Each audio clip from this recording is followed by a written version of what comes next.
Bismillahirrahmanirrahim. Assalamualaikum warahmatullahi wabarakatuh. Salam sejahtera untuk kita semua. Om Swastiastu, Namo Buddhaya, salam kebajikan, Sampurasun. Rahayu Sagung Dumadi.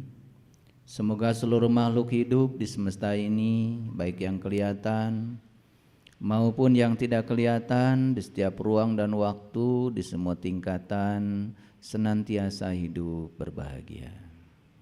Semoga kita semua yang masih diberi warisan kehidupan ini, pinjaman kehidupan ini, selalu menjadi sumber cinta, sumber welas asih, sumber sukacita, sumber kedamaian, sumber ketentraman, sumber keamanan, sumber kenyamanan bagi semua makhluk dimanapun mereka berada. Semoga kehadiran kita ke semesta ini menjadi sumber cahaya bagi semesta. Segala puji hanya milik Allah, Sang kehadiran, Sang keberadaan. Tidak pernah tidur, tidak pernah ngantuk, mengurusi semua kebutuhan kita. Cinta kasihnya yang tanpa batas, sehingga beliau tidak pernah lelah memenuhi seluruh kebutuhan makhluk. Dia tidak memenuhi keinginan kita karena dia tahu yang terbaik bagi kita. Tetapi yang pasti dia akan selalu memenuhi segala kebutuhan kita. Oleh karena itu mari kita puji Allah bersama-sama membaca hamdalah. Alhamdulillahi Rabbil Alamin. Mari kita awali kajian kita hari ini bersama-sama memohon ridho dan berkah Allah. Semoga Allah meridhoi, memberkahi sekaligus mengizinkan kita untuk mengetahui sedikit rahasia tentang dirinya. Dan kita pun menjadi orang-orang yang amanah untuk selalu menyimpan rahasianya dalam diri. Mari kita sapa asma Allah dengan kelembutan dan cinta, seraya membaca basmalah. Bismillahirrahmanirrahim. Seorang ibu punya anak dua. Anak pertama itu tukang jualan payung. Dan anak yang kedua tukang jualan es. Jadi kalau musim kemarau ibu ini sedih. Karena anak yang jualan payung selalu aja dipikirkannya. Payungnya gak laku. Giliran musim hujan pun ibu ini sedih juga. Karena yang dia pikirkan adalah anak yang jualan es. Esnya gak laku. Kira-kira kapan ibu ini akan bahagia? Musim kemarau memikirkan anak yang jualan payung. Musim hujan memikirkan anak yang jualan es. Kemarau sedih, hujan juga sedih. Kira-kira seperti itulah gambaran kehidupan manusia pada umumnya. Karena otaknya itu selalu disetting untuk mendapatkan yang dia ingin. Padahal sebetulnya kalau dirubah saja otaknya itu, sudut pandangnya itu. Musim kemarau datang disyukuri. Semoga anak yang jualan es laku sehingga bisa menolong anak yang jualan payung. Musim hujan datang disyukuri juga. Semoga anak yang jualan payung laku keras sehingga bisa menolong anak yang jualan es. Dirubah saja sudut pandangnya dari kufur menjadi syukur. Dari menolak menjadi menerima. Sehingga dia tidak terjebak oleh kepedihan emosinya sendiri. Saya tidak berbicara kesedihan, karena kesedihan itu terlalu kecil dari kepedihan. Kepedihan itu luas sekali. Di situ ada kemarahan, di situ ada kecemburuan, ada iri hati, tidak bisa menerima kenyataan, selalu menolak setiap realitas yang terjadi. Itulah yang menimbulkan kepedihan. Kalau kita masih seperti itu, berapapun rajinnya kita melaksanakan ritual agama, tidak akan pernah menolong kesadaran kita. Hidup kita terus diombang-ambing dalam dualitas yang tidak menentu, entah sampai kapan. Kira-kira seperti itu ya gambaran semua manusia. Makanya kajian saya hari ini saya berikan sedikit ilustrasi betapa dahsyatnya mengubah sudut pandang. Tetapi betapa menyengsarakannya kalau sudut pandang kita selalu negatif. Makanya di dunia ini saya yakin siapapun orang yang sudah menemukan kekuatan positif dalam dirinya yang bernama cinta, pasti hidupnya menakjubkan. Jadi kalau badan sakit-sakitan, ekonomi juga susah, konflik terus berkembang, hubungan sosial malah justru semakin memburuk, hubungan suami istri terganggu, hubungan dengan anak terganggu, hubungan persahabatan terganggu. Saya pastikan sebetulnya itu bukan apa-apa. Semesta sedang mengajarkan kepada kita, tolong dong ada yang dirubah dengan cara berpikirmu. Tolong dong ada yang dirubah dengan cara hidupmu. Karena semua penderitaan yang terjadi pada dirimu bukan takdir. Tidak mungkinlah Allah yang maha pengasih, maha penyayang, kemudian mentakdirkan si A itu menderita, mentakdirkan si B itu hidupnya bahagia. Kebahagiaan dan penderitaan itu bukan buatan Allah, itu buatan kita sendiri. Allah itu hanya mengikuti apa maunya kita. Makanya Allah berfirman dalam sebuah diskusi, beliau mengatakan, aku bergantung sangkaan kamu. Oleh karena itu, maka pikiran adalah penentu utama takdir kita. Jadi penentu utama takdir kita bukan Allah, karena kreator kehidupan kita adalah pikiran kita sendiri. Allah hanya mengikuti apa yang kita pikirkan, dan Dia menamakan dirinya adalah Rabb al-Alamin. Jadi Rabbul Alamin itu bukan pencipta, tapi Rabbul Alamin itu adalah fasilitator, sang kehadiran, sang keberadaan. Apa yang kau cipta di pikiranmu, Allah akan mengikuti apa yang ada dalam pikiranmu sendiri. Dan selama ini, ya mohon maaf, kita terus menerus ya menyalahkan Allah. Jadi seakan-akan Allah itu pilih kasih, si A ditakdirkan seperti ini, si B ditakdirkan seperti itu. Bahkan kita percaya rezeki pun sudah diatur oleh Allah. Yang mengatur rezeki itu kita kok. Kita mau jadi orang kaya, terserah kita. Kita mau jadi orang miskin pun terserah kita. Allah akan mengikuti apa maunya kita. Dan Allah yang maha pemberi rezeki menyediakan rezeki yang sama buat semua orang. Tak terbatas bahkan. Karena rekening Allah itu tak terbatas. Kita yang suka membatasi Allah. Coba. Begitu ada mobil baru, keluaran terbaru, ada teman bilang, wih mobil bagus ya. Uang dari mana? Tuh. Kita kan yang membatasi Allah. Coba kalau kata-katanya diganti, saya pasti bisa beli, pasti ada rezekinya. Kenapa sih kita ini senang sekali membicarakan yang kita tidak suka, padahal yang tidak disukai itu tidak membuat kita bahagia, bukan? Begitu pergi ke toko sepatu, ada sepatu mahal, wih sepatu bagus, begitu dilihat, wah mahal. Seumur-umur ya kalian tidak akan pernah bisa pakai sepatu itu. Coba diganti sudut pandangnya. Begitu lihat sepatu bagus, wih cocok dengan kaki saya. Warna sepatunya juga cocok banget nih dengan kulit saya. Gitu. Pasti kebeli. Kalau kita berpikir mahal, tidak akan kebeli. Kalau berpikir kebeli, mahal itu bukan urusan Allah. Allah tidak pernah bikin pabrik duit. Yang bikin pabrik uang itu kan manusia, namanya peruri. Betul apa tidak?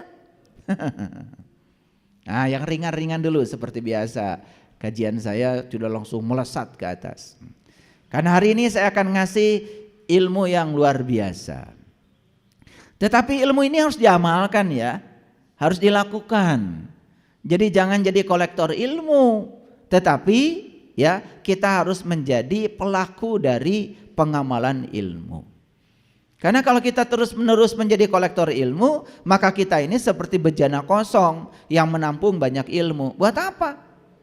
Karena pendidikan itu bukan mengisi bejana kosong, tapi pendidikan itu adalah mengobarkan cahaya kesadaran. Mungkin ilmunya tidak banyak, tetapi cahaya kesadarannya berkobar. Nah, itu baru keren. Cirinya apa? Cirinya wajahnya sumringah, ya, awet muda, senyumnya juga kelihatan ikhlas, gitu kan? Iya. Tatapan wajahnya penuh dengan persahabatan. Memperlakukan orang lain seperti dia memperlakukan dirinya sendiri. Makanya kalau kita mau lihat orang tinggi ilmunya sederhana. Nggak usah dites pakai itu ini. Lihat cara dia memperlakukan orang lain. Itu aja, sederhana. Lihat cara dia memperlakukan pasangannya. Lihat cara dia memperlakukan anak-anaknya. Lihat cara dia memperlakukan tamunya. Gitu. Orang berkunjung ke rumah kita jam 12. Diajak ngobrol aja sampai sore. Dipamerkan semua ilmu. Padahal perutnya sudah kurubu. Ditawarin kopi enggak, ditawarin minum enggak, terus aja memamerkan ilmu seakan-akan dia ahli ilmu. Itu tidak bijaksana namanya.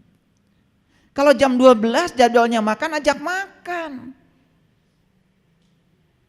Kalau orang perlu beras, kasih beras. Orang perlu baju, kasih baju. Orang perlu duit, kasih duit. Orang perlu ilmu, kasih ilmu. Itu namanya keadilan. Makanya ada 5 dasar kebenaran. Yang pertama pengetahuan, yang kedua adalah cinta, yang ketiga keadilan, yang keempat adalah pengabdian, yang kelima adalah kesabaran. Kalau 5 dasar kebenaran itu sudah dikuasai dan itu diterapkan dalam kehidupan kita, saya pastikan hidup kita menakjubkan. Bukan kita yang mencari uang, uang mencari kita. Jangan mau dihinakan sama uang. Bukankah kita lebih mulia daripada uang? Kalau kita selalu mencari uang, itu salah kaprah. Harusnya uang nyari kita. Gimana caranya? Kalau ingin sukses harus malas. Ya. Jadi kalau ingin sukses harus malas. Semakin dekat kita dengan pekerjaan, semakin intim kita dengan pekerjaan, saya yakinkan duitnya semakin kecil. Gak percaya ya? Tukang tembok, dekat gak dengan sendok tembok? Dekat dengan semen? Dekat dengan batu? Dekat dengan bata? Dekat dengan abu? Coba, kerja jam 8 pagi, selesai jam 4 sore. Jeplok, 150.000. Mandornya sudah mulai menjauh tuh dari semen, lebih besar lagi. Yang punya propertinya, jauh banget, gak kena kebul, bahkan tidak pernah lihat semen dia itu. Duitnya banyak. Kenapa? Karena dia malas. Ngerti maksud saya? Ini ilmu tingkat tinggi nih, ilmu tingkat tinggi nih. Yang punya Facebook itu, sekarang sudah ganti nama itu jadi Meta. Itu kerjanya jalan-jalan aja kemana-mana. Nyumbang sini, nyumbang sana, nyumbang sini, nyumbang sana. Lagi tidur saja, rekeningnya numbuh. Betul Pak tidak? Nah kita kan beda. Kalau kerja dapat duit, nggak kerja nggak dapat duit. Salah sendiri, tidak membangun sistem. Terlalu dekat kita dengan pekerjaan, sedikit duitnya. Coba belajar menjauh dari pekerjaan, bikin sistem. Yang sibuk di dapur tuh, di restoran, berapa sih gajinya? Yang punya restoran gak pernah ke dapur. Betul apa tidak? Nah, jadi kalau ingin sukses harus malas. Ini ilmu tingkat tinggi ini. Tapi jangan salah ya. Dia aja dari kecil bukan begitu ya. Jadi oleh karena itu siapkan masa depan itu dengan pasti. Kapan? Di sini, saat ini, sekarang. Jangan berjudi. Membiarkan masa depan kita dalam ketidakpastian itu namanya judi. Nah itu judi yang berbahaya itu sebetulnya. Membiarkan masa depan kita dalam ketidakpastian. Ya sabung ayam bahaya karena menyakiti ayam. Main kartu berbahaya, nyakitin kartu. Puk, puk, kan sakit kartu. Betul nggak? Gitu. Tapi membiarkan masa depan kita dalam ketidakpastian itu jauh lebih berbahaya. Jadi jangan-jangan kita ini sangat benci kepada para penjudi. Jangan-jangan kita adalah para penjudi kelas kakap. Karena membiarkan masa depan kita dalam ketidakpastian. Kamu sholat. Diterima gak sama Allah? Wallahu alam. Judi. Kamu haji. Diterima gak? Mabrur apa tidak? Wallahu alam. Judi. Harusnya kita bisa memastikan kalau sholat kita itu diterima Allah. Dalam kitab Al-Hikam Ibnu Atha mengatakan, untuk tahu sholatmu diterima oleh Allah, gak usah tanya Allah, gak usah tanya malaikat. Tanya saja diri kamu, habis sholat perubahan apa yang terjadi? Habis sholat marah-marah, habis sholat kesel, habis sholat bicarakan orang, wah mulutnya tidak terjaga. Berarti sholatmu itu gak benar. Ada yang harus diperbaiki. Sedangkan sholat itu bukan tujuan. Sholat itu adalah sarana mencapai tujuan. Kan tujuan sholat itu akhlak. Aqimis sholah, inna sholat tanha anil fasa wal munkar. Jadi puncaknya sholat itu akhlak. Paham? Oke. Baik, sekarang. Hari ini saya akan berbicara kecerdasan. Apa sih kecerdasan itu? Awas. Kecerdasan tidak sama dengan kepintaran.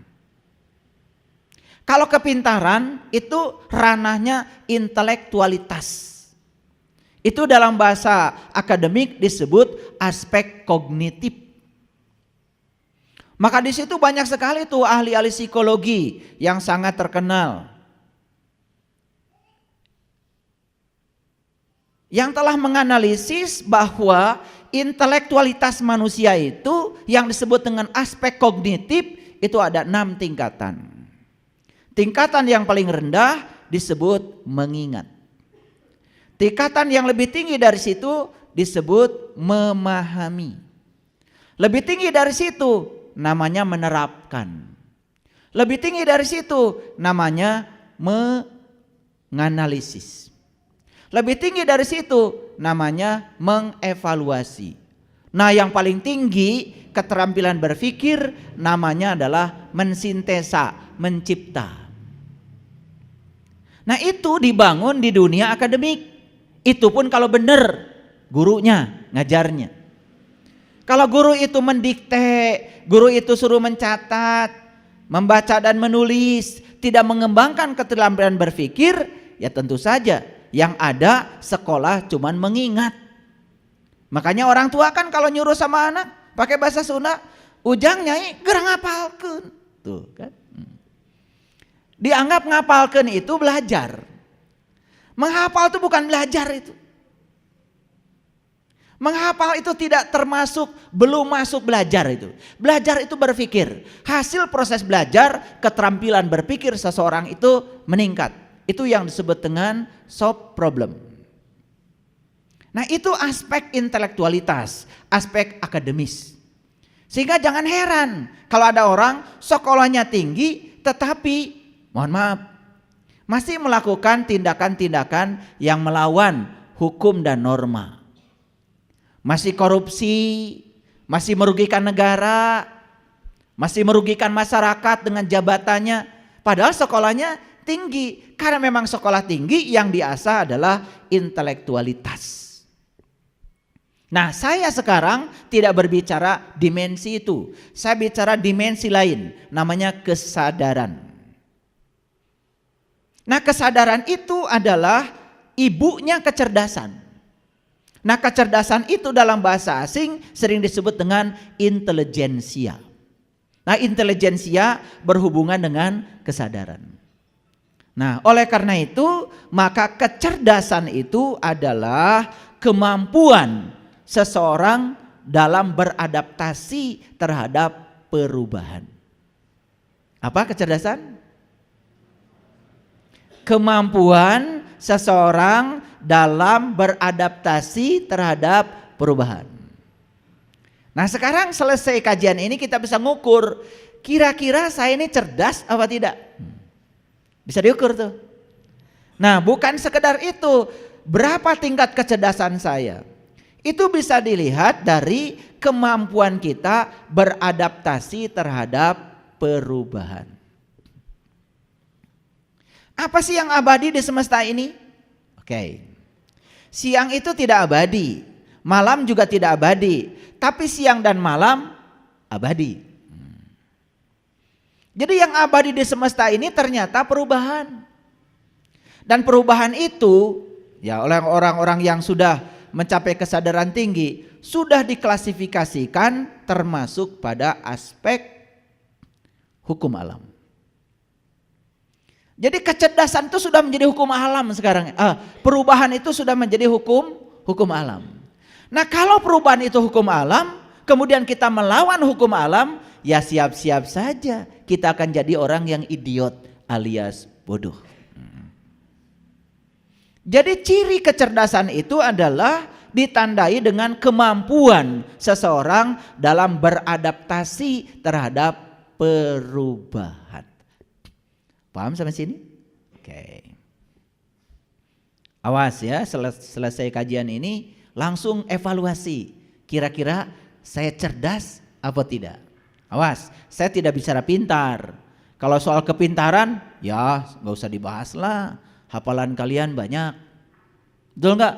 Iya. Al-Ikhlas hafal, Al-Falaq hafal, Anas hafal, ayat kursi. Wah paling dulu hafalnya. Gitu.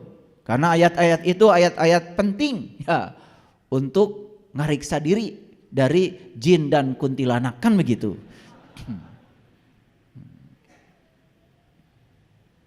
Saya tidak berbicara itu, ya, tidak bicara itu.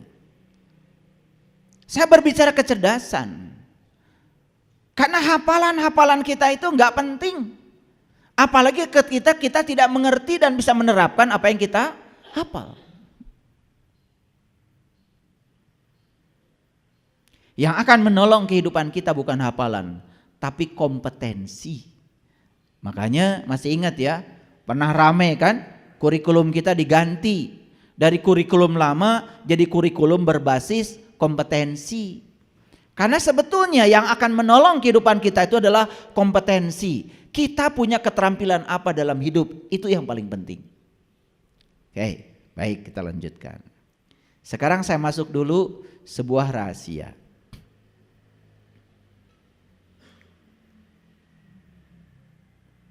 Ini adalah rahasia yang akan saya bagi hari ini. Kebanyakan manusia menderita hari ini karena apa? Dicengkram oleh masa lalu. Belum bisa melepaskan diri dari cengkraman masa lalu. Tidak hadir di sini saat ini sekarang. Saya katakan sekali lagi, siapapun yang hari ini masih mengizinkan dirinya dicengkram oleh masa lalu, bersiap-siap saja akan sedih selamanya. Makanya belajar agama, belajar spiritual,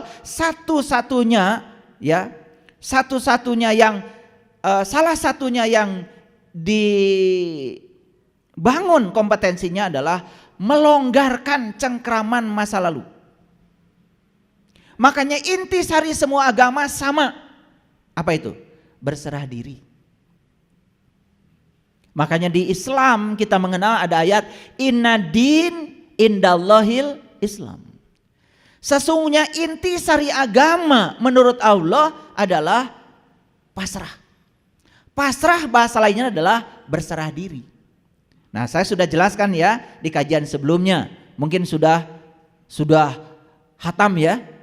Berserah diri itu artinya adalah menerima saat ini tanpa syarat. Menerima saat ini tanpa penghakiman. Tidak diizinkan pikiran kita terjebak pada benar salah, baik buruk. Semua realitas adalah kebenaran. Setiap kebenaran cuma satu, terima. Terima. Ketika kita sudah mampu menerima realitas apa adanya, itulah yang disebut dengan berserah diri tanpa syarat. Ini harus dilakukan. Kalau hari ini kita masih hidup, inilah saat ini. Besok masih hidup, saat ini. Lusa masih hidup, saat ini. Perlakukan setiap waktu sebagai saat ini dan terima saat ini apa adanya tanpa penghakiman. Damai selamanya. Karena yang disebut dengan masalah itu adalah ilusi pikiran. Karena pikiran diizinkan oleh kita menghakimi. Ini benar, ini salah, ini baik, ini buruk. Silahkan, terus begitu. Capek hidup kita. Padahal kita tidak sadar benar salah baik buruk itu adalah hasil produk pikiran. Pikiran yang memproduksi sudut pandang itu.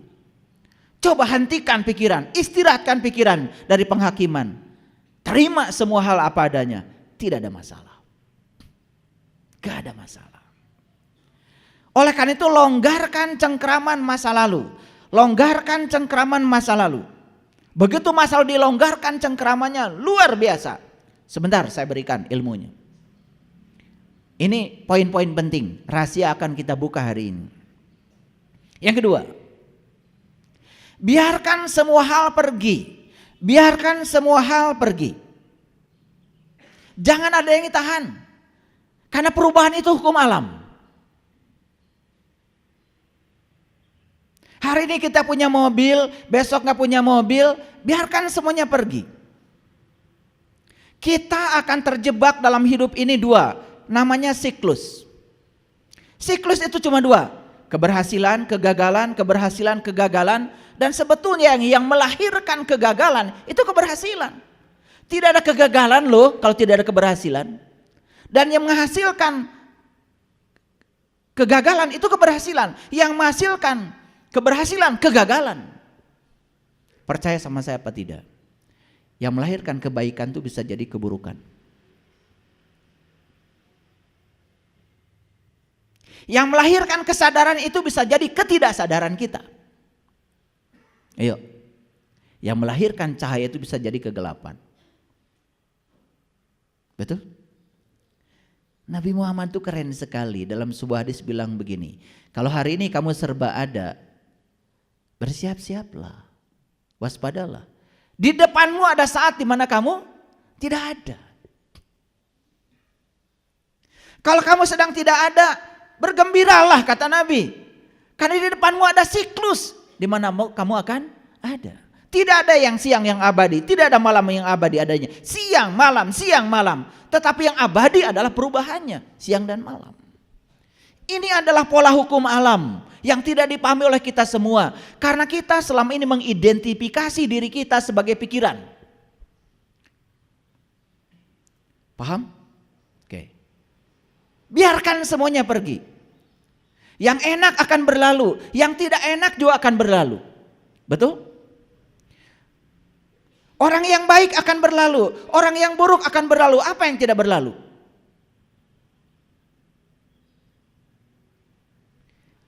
Hanya pikiran kita yang bodoh yang suka mencengkram.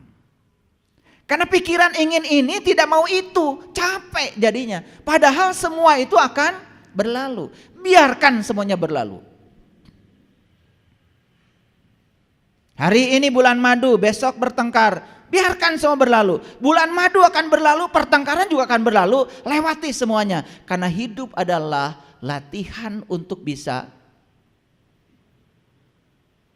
menerima yang kita tidak ingin dan melepaskan yang kita ingin. Itu hidup. Jadi kalau kita kenal dengan tarian semesta, kita kenal dengan cara semesta bekerja, sebetulnya gak ada masalah dalam hidup. Asik-asik saja. Jadi yang saya bagikan ini adalah pengalaman saya, karena saya pernah di titik itu. Senang ke sini, tidak senang ke sini. Menerima yang ini, menendang yang itu, menendang mencengkram. Saya bertanya pada diri saya, kok saya nggak bahagia-bahagia ya begitu? Kemudian saya belajar, terus belajar. Oh, ini kunci-kuncinya, sesederhana itu. Longgarkan cengkraman masa lalu. 2, biarkan semua hal pergi. Jangan ada yang ditahan. Karena perubahan adalah hukum alam. Masa mudamu telah pergi. Sudah, jangan pengen muda terus. Melawan hukum alam. Nikmati aja sekarang. Di masa tua ini kalian bisa melakukan apa? Hidup itu di sini, saat ini, sekarang. Gigi yang dulu utuh bisa makan kacang keras-keras sudah pergi. Sudah, jangan terus-menerus memikirkan yang sudah pergi. Nikmati aja gigi berapa lagi sekarang. Ya sudah, jangan makan kacang karena masih banyak yang bisa kita makan. Betul nggak? Kan otak kita karena senangnya kacang selalu memikirkan gigi yang dulu. Sekarang giginya sudah nggak ada. Biarkan pergi. Sekarang sadari gigimu tinggal berapa. Apa tidak ada makanan lain penggantinya? Ada. Ubi, tahu. Emang tahu bukan kacang? Tahu itu kacang yang sudah digilingkan, kacang-kacang juga. Cuman pikiran inginnya yang keras, tidak mau yang lembut. Kan pikiran yang memainkan kita. Ngerti nggak? Mahal ini kajian. Kan sesederhana itu sebetulnya. Nah kita ini selalu ingin bahagia. Lalu bahagia yang dimaksud itu adalah mendapatkan yang kita ingin. Padahal yang kita ingin tidak akan lama pasti pergi. Betul nggak? Nih saya kasih tahu. Ada nggak yang punya mobil dari dulu itu aja mobilnya? Ada? Mungkin ganti mobil baru atau pergi. Ya nggak apa-apa. Ngapain mikirin yang pergi? Kalau ada yang mau pergi, pergilah. Jangan ditahan oleh kita. Karena perubahan adalah hukum alam. Clear sampai sini? Oke. Ini nanti kalau sudah saya kasih rahasianya, kalian akan punya kemampuan beradaptasi terhadap perubahan. Jadi tidak ada penolakan lagi. Betul? Iya. Ini wajah-wajah yang menua ini, masalahnya cuman selalu terpikat sama memori. Yang dibicarakan itu, oh dulu waktu saya sedang menjabat, dulu. Kan sekarang kamu sudah tidak menjabat lagi. Itu sudah lewat, hidupmu saat ini. Betul? Makanya orang yang selalu terpikat dengan masa lalu, dia akan kehilangan berkahnya hari ini.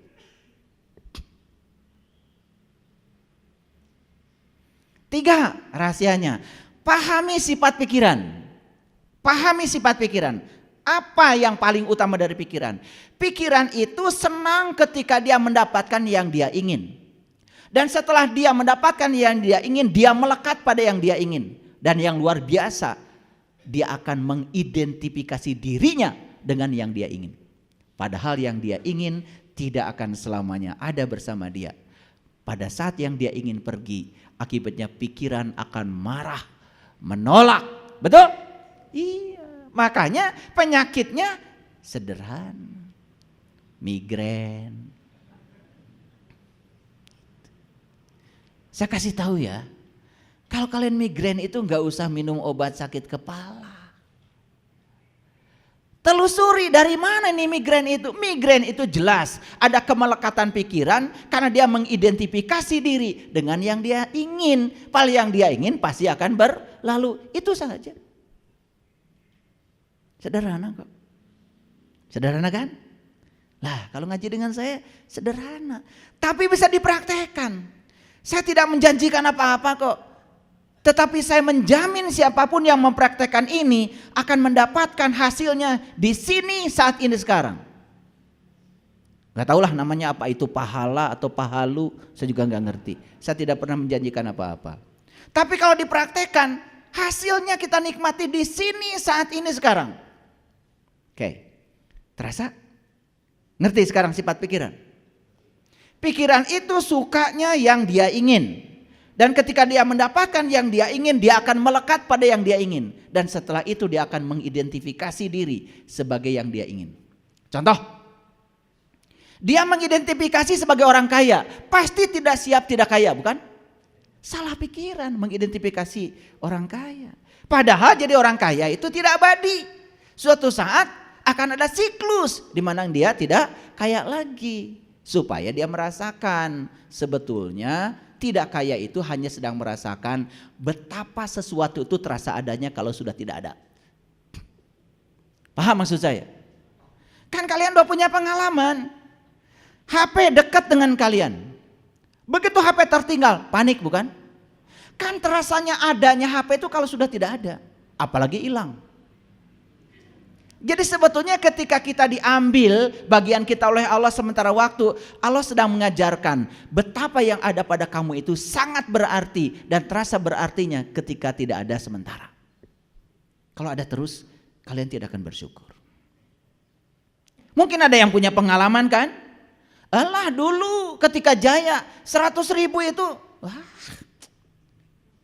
Tapi sekarang 100.000 tidak ada. Terasa sekali betapa luar biasanya 100.000. Ngerti maksud saya? Jadi Allah hanya sedang mengajarkan itu pada kita. Bukan menyiksa, bukan mengazab. Tidak mungkin dia Allah yang maha pengasih mengazab hambanya sendiri. No, tidak. Dia sedang mengajarkan kepada kita untuk belajar merasakan kedewasaan. Itu saja. Terasa? Oke. Yang keempat, bebaskan kebergantungan pada wujud. Karena semua yang berwujud ini pasti berubah. Betul?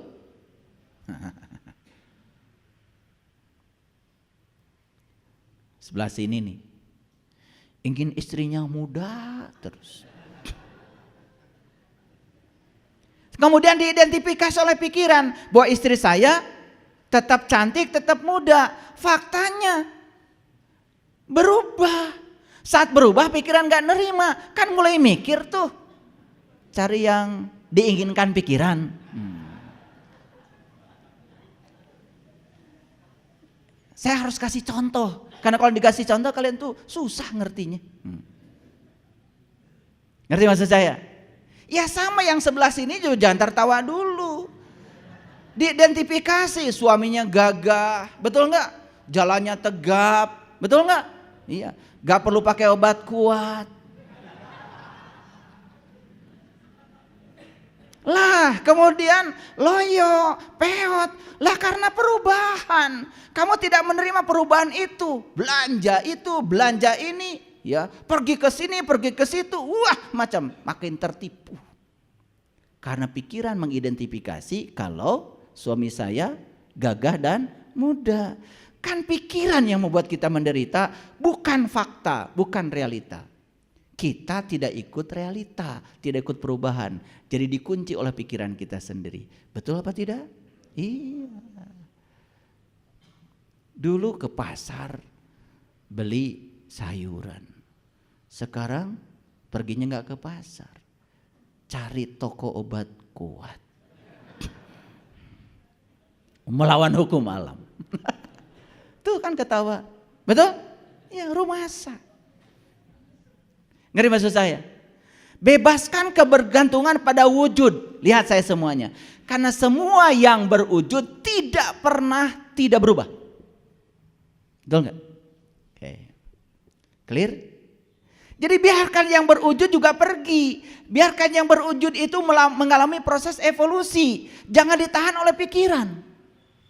Ketika ilmu rahasia ini sudah kita dapatkan, apa yang terjadi? Nih, saya mengumpulkan ilmu rahasia ini dalam perjalanan hidup saya yang panjang. Dan ternyata begitu diterapkan, adem. Adem. Makanya saya bagikan. Saya ini seorang ilmuwan. Jadi kalau saya mau menyampaikan sesuatu, saya riset dulu. Saya coba diselami dulu, baru saya bagikan. Ini bukan hasil kiriman WA kayak kalian itu. Ya kan kalian kebiasaan, betul nggak? Iya. Jus ini bagus, langsung dikirim ke orang lain. Dia sendiri belum minum. Luar biasa itu. Kalian itu senang berbagi sesuatu yang bodong, ya, kebiasaan itu. Yang keempat, itu. Yang kelima, sadari bahwa kenegatifan sebagai hambatan batin. Lihat saya semuanya. Ada hukum alam namanya law of attraction. Sekarang sudah ditambah jadi LOSA, law of spiritual attraction. Itu namanya hukum tarik menarik. Siapa menarik siapa? Nih saya kasih tahu. Ternyata bahagia bisa menarik bahagia. Sedih hanya akan menarik kesedihan. Jadi orang yang selalu sedih, jangan berpikir bahagia. Anda sedang menarik kesedihan baru dalam hidup Anda. Like attracts like, nama hukumnya. Yang serupa menarik yang serupa. Jadi jangan berangan-angan lah. Kita ini terus aja membicarakan yang kita tidak suka. Padahal inginnya yang kita suka. Ketika kita membicarakannya, berarti kita sedang menariknya. Yang kita suka tidak akan pernah datang. Hanya hayalan pikiran. Karena apa? Karena mekanismenya tidak kita tempuh. Itu sebabnya kenegatifan adalah hambatan batin. Jadi kalau kita ingin ya tidak ada hambatan batin sehingga batin kita mengalami puncaknya kesadaran, satu kuncinya, lepaskan semua kenegatifan. Kenegatifan yang saya maksud adalah pikiran-pikiran yang negatif. Itu. Lalu selanjutnya, stop mencari kedamaian. Stop. Semakin kalian mencari kedamaian, semakin tidak damai. Ada yang tanya sama saya, gimana kalau saya mengalami ketidakdamaian? Sederhana. Begitu Anda mengalami ketidakdamaian, terima seutuhnya ketidakdamaian. Saat itu ketidakdamaian berubah wujud menjadi kedamaian. Ini yang namanya kecerdasan. Ini nggak ada di universitas, nggak ada. Nggak ada. Ini pelajaran kesadaran. Ini bukan logika, ini intuisi. Logika itu pikiran sedang menjelaskan realita. Tapi kalau intuisi itu ruh mengalami pengalaman realitas.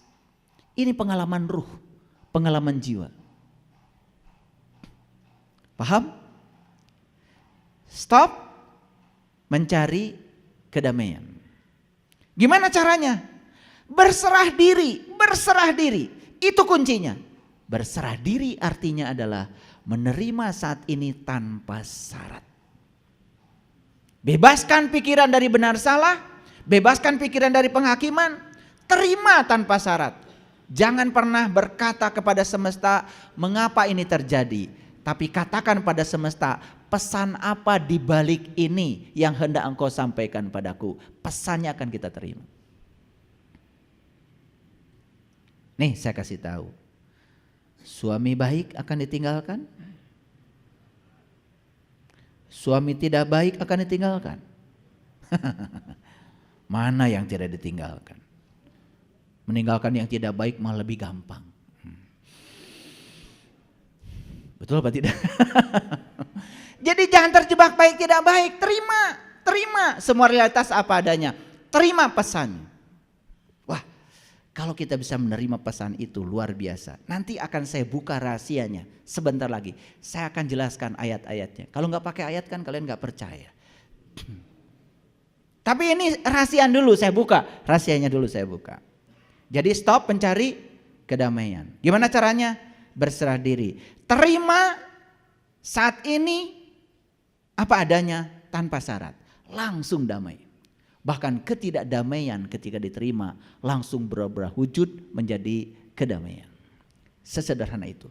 Gak usah pakai duit, gak usah piknik kemana-kemana, gak usah. Kan banyak yang ingin cari kedamaian ke Bali, ke situ. Yang ada kalian nambah ketidakdamaian. Buktinya apa?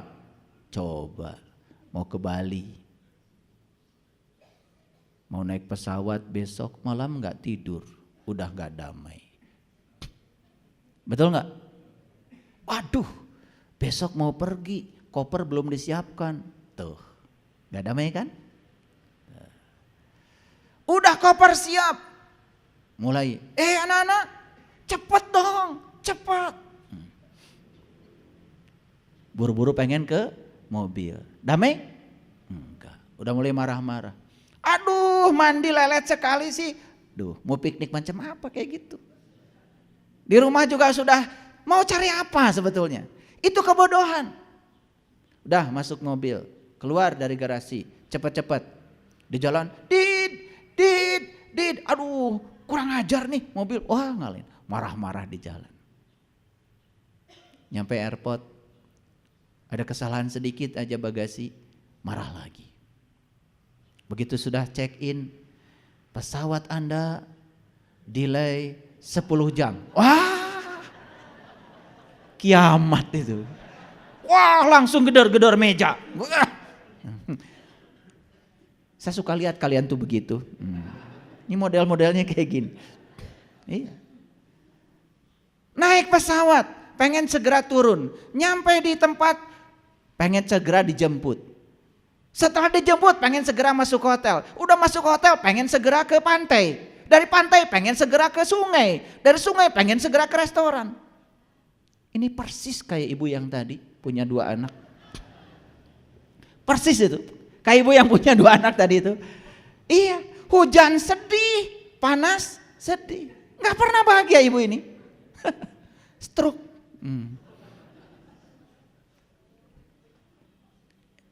Ngerti gak maksud saya? Ini hiburan dulu, hiburan yang sederhana dulu. Ini rahasianya saya bagi. Oke, baik kita lanjutkan ya. Belajar dari danau yang dalam. Diri kita adalah keseluruhan danau. Perhatikan saya. Danau yang dalam itu menggambarkan ketenangan. Diri kita ini menggambarkan keseluruhan danau. Danau yang dalam itu tidak selalu menjamin kalau di atas dia tidak ada badai. Betul? Tetapi sekalipun ada badai, danau yang dalam tetap saja di kedalamannya tenang. Betul apa tidak? Dan diri kita itu seperti itu. Tenangnya ada, badai juga akan tetap ada. Tapi kita mau memilih siapa? Memilih ikut badai atau di kedalaman? Itu sebabnya diri kita yang sebenarnya bukan pikiran, bukan tubuh. Diri kita adalah pemerhati pikiran dan tubuh. Ingat, kita ini bukan si pemikir, tapi kita adalah pengamat bagi si pemikir. Kalau kita alihkan ke situ, sebetulnya kita tuh persis bunga teratai. Tidak terganggu. Walaupun kotor tempat tubuhnya, malah makin bersih dan indah tumbuhnya. Seperti langit biru. Biarkan awan hitam putih datang dan pergi. Langit biru tetap aja menjadi penyaksi bagi datangnya awan dan putih. Selama kita hidup di sini, awan putih akan datang, awan hitam akan datang karena perubahan adalah hukum alam. Jadilah langit biru, saksikan saja semuanya datang dan pergi, enak. Punya duit banyak, saksikan. Gak punya duit juga saksikan, gak akan kelaparan kok. Semua sedang diajarkan oleh semesta sebetulnya. Lagi-lagi pikiran yang tidak terima bukan? Makanya harus kenal pikiranmu sendiri. Maaf ya, Kita ini sampai sekarang bertahun-tahun bersahabat dengan pikiran, tapi nggak kenal pikiran. Boro-boro kenal diri sejati, pikiran saja yang di luar nggak kita kenali. Betul apa tidak? Iya. Saya juga nggak tahu kalian tuh cari apa selama ini di dunia ini. Pada sibuk. Ya, coba lihat tuh. Ketika terjebak benar salah, terjebak baik buruk, kita akan berpihak, bukan? Dan berpihak itu gak enak. Gak enak. Saya dulu kalau nonton bola berpihak. Dulu belum ngerti ilmunya. Apalagi yang sedang main klub kesayangan saya. Jadi tidak objektif. Kalau klub saya curang pun dibenarkan oleh saya. Yang penting menang. Tapi klub orang lain curang pada klub saya. Dongol di situ. Marah. Bahkan TV pun tonjok-tonjok. Betul nggak? Kan yang luka tangan sendiri. Makanya lihat. Habis pertandingan sepak bola, stadion hancur. Tempat duduk hancur. Karena klub kesayangannya kalah. Karena mengidentifikasi diri semua penontonnya seakan-akan dirinya itu adalah kemenangan. Sehingga pikiran tidak terima dengan kekalahan. Tidak objektif. Walaupun lawan itu lebih bagus mainnya, tetap aja kita akan sedih. Tidak ada penghargaan buat orang lain. Kita belum dewasa. Maaf ya. Coba lihat penonton di negara yang sudah beradab. Siapapun yang bagus mainnya, aplaus, tepuk tangan. Jadi tepuk tangan itu sepanjang pertandingan, siapapun yang menggolkan bagus, tepuk tangan. Orang sudah selesai dengan dirinya sendiri begitu. Coba, begitu lawan memasukkan gol ke pihak klub yang kita sayangi, jempling. Tahu-tahu kursi aja amburadul, betul nggak? Ini masalah kita, masalah kita. Karena kita tidak belajar. Coba perhatikan. Yang paling sibuk di sepak bola 2 klub penonton. Karena mereka semua terjebak pada benar salah, baik buruk, pengen menang. Yang paling anteng di situ cuman 4 orang. 1 wasit, 2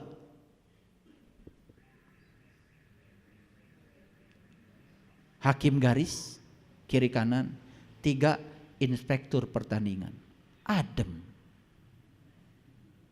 Betul nggak? Mereka itu paling adem di situ, ya. Kalah siapapun senyum aja. Betul nggak? Makanya Allah mengatakan di Quran, hendaklah kalian semua menjadi wasit. Waja'alnakum ummatan wasato. Jadi wasit. Jadi wasit itu artinya tidak berpihak. Begitu wasit berpihak, pasti hancur stadion. Ngerti nggak penjelasan saya? Suka nonton bola? Coba mulai nanti nonton bola objektif. Coba, enak. Ya. Ada orang sampai darah tinggi naik gara-gara klubnya kalah, masuk ke rumah sakit, kan yang rugi sendiri. Betul? Lihat saya semua. Yang hari ini ada di klub A, pemainnya besok ada di klub B, lusa ada di klub C, pemainnya aja pindah-pindah. Nah, orang teu pindah. Cing atuh tong bodoh wae. Betul nggak? Iya. Kita terus mengidentifikasi diri kita adalah klub kita. Padahal pemainnya yang kemarin disorakin oleh kita, hari ini membela klub kita. Kita jadi senang, pikiran tuh begitu. Betul apa tidak? Nah, hidup kita seperti itu. Kalian itu tidak jadi wasit, jadi repot sendiri. Betul? Ini kan bengep-bengep gini. Iya. Ini stadion kita yang luar biasa ini hancur lebur. Dihancurkan oleh identifikasi diri kita sendiri. Lanjut. Tumbuhkan belas kasih Apa sih belas kasih? Kesadaran ikatan yang mendalam dengan semua ciptaan. Ini yang saya maksud. Perhatikan saya. Kesadaran ikatan yang mendalam dengan semua ciptaan hanya mungkin terjadi kalau kita sudah sadar bahwa Allah yang sama bertempat tinggal di tubuh yang berbeda. Makanya Allah ngajarkan kepada dia, kul a'udzu birabbin nas. Katakanlah sesungguhnya aku berlindung pada Tuhannya manusia. Jadi semua kita itu bertuhan pada Tuhan yang sama, Tuhannya manusia, apapun keyakinannya. Ketika kita bisa memandang bahwa Tuhan yang sama ada di sini, ada di sini, ada di sini, ada di sini, dan semua manusia itu diliputi oleh Dia yang sama, maka belas kasih kita akan tumbuh. Apa yang terjadi? Seakan-akan ada Tuhannya si A, keyakinannya ini, Tuhannya ini, keyakinan ini, Tuhannya ini. Subhanallah. Karena namanya berbeda, kan yang ngasih nama juga kita juga. Kenapa yang ribut kita? Kan Tuhan juga awalnya gak punya nama. Kenapa jadi ribut? Itu karena kita belajarnya dangkal. Biasa, yang dangkal itu suka begitu. Merasa paling benar, merasa paling hebat, semua orang yang salah. Yang benar cuma dirinya sendiri. Nah ini yang berbahaya nih. Ini bahaya buat keberagaman, sangat berbahaya. Itu sebabnya kita harus menyumbang kesadaran kolektif agar bangsa kita ini menjadi bangsa yang damai. Setuju? Oke. Yuk kita pelihara Indonesia ini. Karena Indonesia bukan warisan buat kita, tapi Indonesia adalah titipan buat anak cucu kita. Saat kita meninggal nanti, titipkan tanah air Nusantara yang damai kepada anak cucu kita. Ajarkan mereka untuk bisa menerima perbedaan. Ajarkan mereka untuk bisa menghargai perbedaan. Jangan ajarkan kebencian kepada mereka yang berbeda. Berbahaya. Apalagi menghalalkan darah orang lain karena berbeda keyakinan. Sangat berbahaya. Dan itu sudah terjadi. Muncullah yang namanya terorisme, radikalisme. Kenapa? Karena tidak memahami esensi kehidupan. Agama bukan tujuan, tapi agama adalah jalan untuk mencapai tujuan. Tujuan semua agama adalah sama, yaitu akhlak, kesadaran. Oke, rahasia ini sudah saya bagikan. Paham? Oke. Baik. Kenapa saya mengajak kita untuk melonggarkan cengkraman masa lalu? Ini yang paling penting. Perhatikan saya. Kalau hari ini kita dicengkram oleh masa lalu, maka kita akan kehilangan berkah saat ini. Semua berkah yang sedang hadir saat ini bersama kita hilang oleh cengkraman masa lalu. Yang kedua, begitu kita bisa melonggarkan cengkraman masa lalu dan berserah diri kita sepenuhnya menerima saat ini tanpa syarat, apa yang terjadi? Masa lalu tidak berkuasa lagi mencengkram kita. Kalau kita sudah hadir di sini saat ini dengan segala berkahnya, terima saat ini tanpa syarat. Yuk, saat ini juga masa lalu kehilangan kuasanya, tidak mencengkram kita lagi. Dan ketika masa lalu kehilangan kuasanya, apa yang terjadi? Dunia keberadaan yang dikaburkan oleh pikiran selama ini terbuka dan menunjukkan diri apa adanya. Apa dunia keberadaan? Dunia kehadiran. Ternyata kita bisa melihat cinta kasih di mana-mana. Kita bisa melihat kehadiran Allah di mana-mana. Pada setiap peristiwa, pada setiap makhluk, kita bisa menyaksikan itu. Dan saat kita bisa menyaksikan Allah di mana-mana, sang kehadiran hadir di mana-mana, keheningan mendalam akan muncul di sini. Itu secara tiba-tiba batin kita menjadi hening. Dan ketika batin kita sudah hening, perasaan damai dalam diri kita akan mulai terbit. Dan ketika perasaan damai terbit, sukacita yang besar dalam diri kita akan mengungkapkan dirinya. Dan ketika sukacita yang besar mengungkapkan dirinya, maka kasih dari dalam diri kita akan menyelinap keluar. Dan ketika kasih sudah menyelinap keluar, maka dalam inti kita yang terdalam, kita akan merasakan wajah yang tak berwajah, nama yang tak bernama. Dia yang kudus, yang tanpa batas akan hadir. Kita merasa damai bersama dengan Dia. Itu luar biasa. Oke. Paham? Nah, masuk ayat dulu. Kalau nggak pakai ayat nanti nggak percaya. Semua sari-sari yang saya sampaikan tadi itu adalah realitas kehidupan yang saya potret, sekaligus juga pengalaman kehidupan saya yang saya bagikan supaya kita bisa mencapai kedamaian. Yuk kita mulai baca.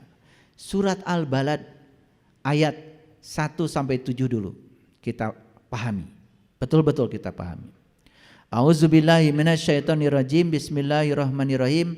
La uqsimu bihadal balad. Aku benar-benar bersumpah dengan kota ini. Jadi balad itu kota. Ini nggak ada kaitannya dengan kota di dunia manapun, nggak ada. Nggak ada petunjuknya di ayat ini. Karena kota yang dimaksud adalah kota yang indah dan bercahaya di dalam diri setiap kita. Yuk, yang sudah menemukan kotanya, sering berkunjung ke sana. Yang belum menemukan kotanya, segera tinggalkan kampungmu. Makanya di Quran surat An-Nisa, catat An-Nisa ayat 66, Allah berfirman, bunuhlah dirimu dan keluarlah dari kampungmu. Itu perintah Quran. Bunuhlah dirimu dan keluarlah dari kampungmu. Jadi untuk keluar dari kampung, dari kegelapan, kebodohan, keegoan, diri palsu, bunuhlah dirimu. Apa yang harus dibunuh? Bunuh identifikasi dirimu terhadap pikiran. Bunuh diri palsumu, bunuh egomu. Cari guru yang bisa membantu kita untuk itu. Dan saat kita bisa keluar dari kampung kita, gak ada jalan lain kecuali kita pergi ke kota. Makanya leluhur kita kalau keluar dari kampung pergi ke kota, kan disebutnya juga nyaba. Coba. Bari ka mana ya? Nyaba. Ka mana? Ka Dayeuh. Dayeuh itu kota. Kota tua namanya Dayeuh Kolot. Nah itu. Cari oleh kita. Dalam diri kita tuh ada kota tua, luar biasa. Itu kota yang tidak pernah berawal dan tidak akan pernah berakhir.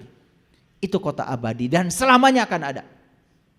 Bahkan saat saya sudah hancur lebur tubuh saya masih akan tetap di kota itu. Karena kota itu adalah kota abadi, selamanya ada.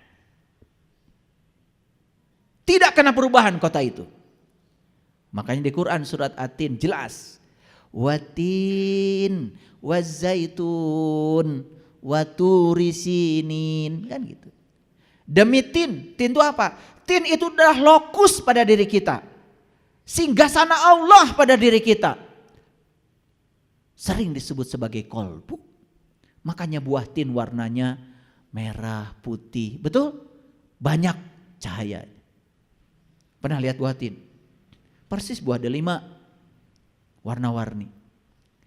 Jadi leluhur kita itu menyebut buah itu tin, itu anak pengalaman spiritualnya. Ada pengalaman spiritual yang mendasari dia. Oh, buah ini persis seperti yang saya saksikan dalam diri saya. Maka diberi nama tin. Di mana sih watin itu?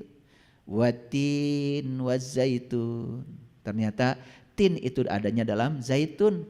Zaitun la syarqiyah wala gorbiyah. Zaitun itu bukan dari timur, bukan dari barat. Berarti dari dirimu sendiri. Apa sih zaitun? Nih zaitun ini. Nih zaitun ini. Kendaraan terhebat yang disediakan semesta buat mengantarkan jiwa kepada Allah. Ini zaitun. Watur di sini. Di situ kalau akan menemukan gunung. Gunung itu melambangkan puncak kesadaran. Sering disebut Sidratil Muntaha. Makanya Nabi Musa ketika minta melihat Tuhan, Tuhan pun bertajali di gunung. Bukan di gunung itu, bukan gunung Galunggung, gak nyambung. Tetapi bertajali di puncak kesadarannya. Sama seperti yang dalam Nabi Muhammad. Walaqad ra'ahu nazlatan ukhra inda sidratil muntaha indaha jannatul ma'wa id yaghsha sidrati ma yaghsha. Nabi Muhammad juga menyaksikan pemandangan indah di gunungnya, di puncak kesadarannya. Ini nggak bisa diceritakan, harus kalian alami sendiri. Kalau tidak mengalami nggak nyambung. Awas, apa yang saya sampaikan disampaikan lagi, kalau belum mengalami kena lagi kaburomaktan tadi, gak ridho Allah. Jangan sok-sokan, baru ngaji sebentar besok udah buka pondok pesantren. Iqra 1-6 aja belum selesai udah bikin rumah tahfiz. Yang bener aja. Ayo lakukan perubahan dari sini. Paham? Lanjut dulu. Watin wazaitun watu risinin. Di situ kau harus menemukan gunung. Wahadal baladil amin. Ternyata di situ kau akan menemukan kota yang aman. Gak ada di dunia kota aman. Di mana? Gak ada. Di bumi ini gak ada kota yang aman. Pencurian tetap ada. Kejahatan tetap ada. Di mana coba? Tunjukkan sama saya.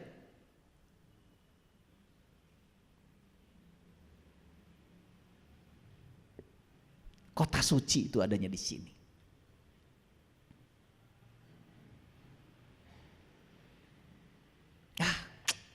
Kalau kalian udah bisa memasuki kota itu, setiap ruang dan waktu, setiap saat, kalian menemukan kemuliaan di dalam. Dan siapa yang menemukan kemuliaan di dalam, semua yang di luar itu mulia.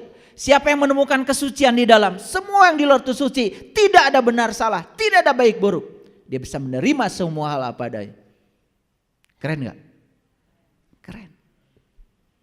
Lanjut. Laqad khalaqnal insana fi ahsani taqwim. Sungguh aku telah menciptakan insan dalam wujud yang sempurna. Jadi tubuh kita ini sangat sempurna untuk apa? Untuk menemukan kota dalam diri kita. Untuk menemukan kota yang aman. Itu kesempurnaannya manusia. Summa rodadnahu asfala safilin. Tapi siapa yang mengaku dirinya manusia, tapi tidak menemukan kota dalam dirinya, jadi aspal. Tahu aspal? Paling rendah derajatnya. Setelah diambil Pertamax turbonya, diambil Pertamaxnya, diambil Pertalite-nya, sisanya aspal. Nasibnya diinjek. Kepanasan, gitu, aspal. Jadi kalau sekarang kita menderita, maaf, ini susah, ini susah. Jangan-jangan kita tidak mengangkat derajat kita sendiri.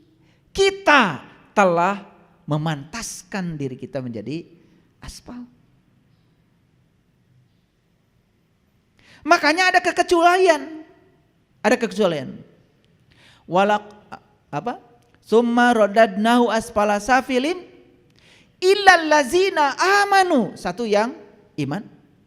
Bukan yang aku beriman loh, yang iman. Ciri orang beriman itu sederhana di Quran. Ciri orang beriman itu ingat kepada Tuhannya, karena dia sudah tahu dan kenal pada Tuhan. Illal lazina amanu wa amilus solihah. Dan dia menjalankan amal soleh. Falahum ajrun. Bagi dia ada ajrun. Ajrun itu adalah zat. Zarah. Maka bagi dia ada Allah. Bukan namanya. Bukan af'alnya. Bukan sifatnya. Tapi Allahnya. Goiru mamnun. Abadi. Makanya Allah bersumpah di ayat ini, la uqsimu bihadzal balad. Aku benar-benar bersumpah dengan kota ini. Kenapa Allah bersumpah dengan kota? Apa pentingnya kota ini? Saking pentingnya. Lanjut. Wa anta hilun bihadzal balad. Dan kamu bertempat di kota ini. Siapa kamu? Siapa kamu? Yang sudah menemukan kotanya. Dia akan bertempat di kota itu. Maaf ya, yang belum menemukan selamat tinggal di kampung poek.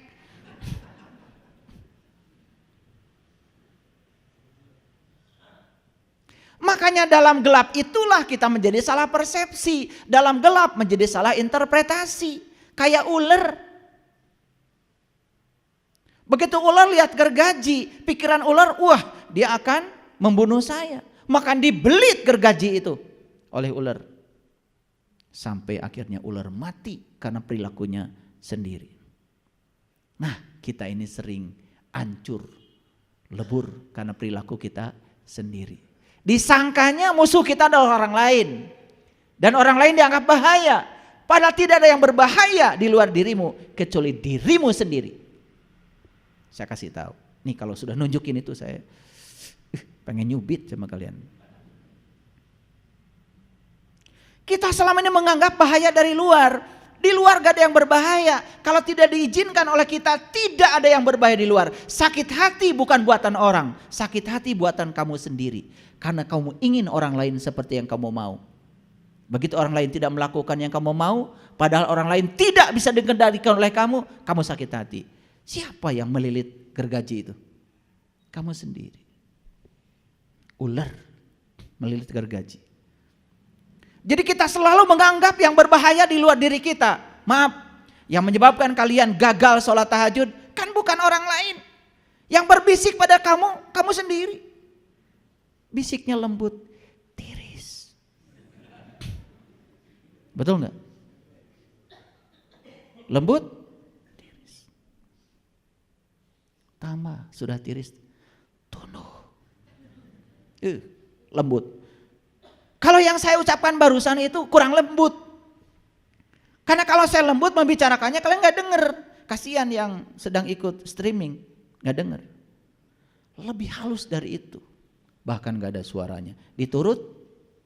Diturut? Begitu. Tiris.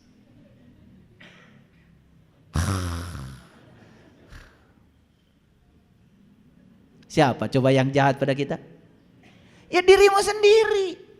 Dan kita selalu mengarahkan seakan-akan orang lain jahat pada kita. Sampai rumah pun dibenteng karena takut. Orang yang rumah dibenteng itu orang yang kurang cinta kasih. Pagarnya aja dikunci gembok, segede alaihim. Kalau dia punya cinta kasih akan menjaga dia. Kalau di situ setiap orang yang lapar dibagi, orang yang lapar itu akan menjaga dengan cinta kasih kita. Gak usah takut. Orang yang takut itu karena dia tidak punya kebaikan pada lingkungannya. Sehingga takut dirampok, ya karena pelit. Ada di sini juga. Cuma sebagian besar aja. Ayo lihat ayat ini. La uqsimu bihadzal balad, aku benar-benar bersumpah dengan kota ini. Wa anta hillun bihadzal balad, dan kamu bertempat tinggal di kota ini. Siapa yang bertempat tinggal di kota itu? Yang sudah tahu cara mencapai kota itu. Tempat tinggalnya di situ. Wajahnya percaya. Sumringah. Banyak duit juga bahagia aja kelihatannya. Iya. Nah lihat ayat berikutnya. Wa walidin wa mawalad. Dan demi bapak dan anaknya. Ini kalau dipahami secara syar'i pusing ayat ini. Baru aja cerita kota. Cerita tempat tinggal kita di kota itu. Tiba-tiba dan demi bapak dan anaknya, kan pusing. Seperti ada loncatan. Tapi kalau dalam bahasa rasa, bahasa spiritual gak ada loncatan. Siapa bapak, siapa anak? Maaf. Bukankah diri kita ini adalah ruhku yang Allah tiupkan ke dalam diri kita? Allah berfirman, "Faiza sawaituhu wa nafakhtu fihi min ruhi." Dan ketika aku sudah sempurna menciptakan tubuhmu, aku tiupkan ruhku. Dan ruh itu adalah bagian dari dirinya Allah yang dipinjamkan menjadi pinjaman kehidupan kepada kita. Jadi yang meniupkan itu adalah Bapa, dan yang ditiupkan adalah anak. Kalau sudah ketemu kota itu, anak dan bapak tak terpisah lagi. Karena anak sudah ketemu bapaknya. Paham? Sekarang mah kalian belum. Kan masih nyari. Di mana bapak saya? Kan begitu. Betul apa tidak? Istilah bapak dan anak itu bukan berarti bapak melahirkan seperti di bidan. Ini bahasa sastra ini. Ini bahasa Rob, bahasa Tuhan. Nyambung sekarang. Coba, ada hubungan nggak dengan kota tadi? Jadi kalau kita sudah sampai di kota itu, ibarat tetes air sudah sampai di samudranya. Nah, tetes air itu kan masih di perjalanan, Isra masih di sungai. Begitu sampai di samudra, bukan tetes air, tapi dia menjadi lautan yang gagah. Begitu tetes sampai di samudranya, dia menjadi samudra. Jadi begitu percikan cahaya ilahi sampai di kota itu, dia bukan lagi percikan cahaya, dia sudah menjadi kota itu sendiri. Ketemu gak anak dan bapaknya? Manunggal gak anak dan kotanya? Itu tauhid itu. Kalau sudah masuk ke situ baru berlaku yang namanya hukum sibghatallah. Baru dia akan dicelup dengan celupan Allah. Makanya orang yang sudah sampai di situ welasan, asihan. Duitnya banyak tapi untuk orang banyak. Rezekinya banyak untuk orang banyak. Bukan memikirkan dirinya sendiri. Ada tuh orang sampai mati itu hartanya tidak dinikmati. Ada. Bukan yang di sini, bukan. Yang di sini mah nggak beda.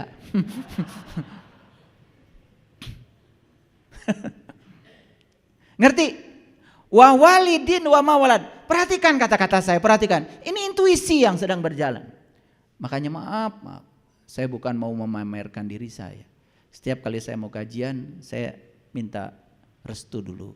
Saya hubungkan diri saya dengan intuisi saya. Karena saya punya 5 tubuh. Pertama tubuh spiritual, 2 tubuh intuisi, 3 tubuh mental, 4 tubuh energi, yang kelima adalah tubuh fisik. Dan kalau saya sedang begini, 5 tubuh ini gumulung manunggal menjadi satu. Mohon izin, saya bukan. Jadi, kalau kita udah menghubungkan dengan kecerdasan yang tanpa batas, subhanallah. Al-Quran ini, 1 ayat pun kalau dibedah itu gak selesai-selesai, 5-10 jam gak akan selesai. Tapi karena kita terbatas waktu, ya, maka saya bahas kulit luarnya aja dulu, ya. Semoga ini aja bermanfaat. Paham? Lanjut. Laqad khalaqnal insan fi kabad. Sesungguhnya kami telah menciptakan manusia berada dalam susah payah. Manusia itu begitu. Siapa manusia yang susah payah? Nih saya kasih tahu. Manusia yang belum pernah menemukan kotaknya, sampai kapanpun susah payah. Nete semplek, nincak, semplak, itu bahasa Inggrisnya. Serba salah, sholat amak te sholat komo. Gitu.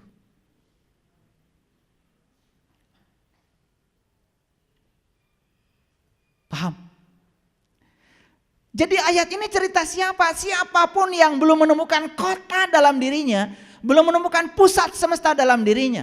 Nih kata Allah, laqad khalaqnal insan fi kabad. Manusia itu susah payah. Cari uang susah payah. Belajar ilmu susah payah. Makanya leluhur kita mengatakan kita itu puncak spiritualnya harus menjadi seperti bayi. Dan bayi itu apa? Bayi itu banyak berkah. Coba bayi itu nangis aja serumah orang datang. Sekarang kalian nangis, siapa yang datang? Nyebelin, nggak lucu. Jadi menjadi bayi itu lucu, ya. Nangis kasih susu, nangis ganti baju, betul nggak? Coba bayi. Arti menjadi bayi itu artinya bukan suci kembali, tetapi berkah semesta datang tanpa upaya. Saya harus buktikan ya sama kalian.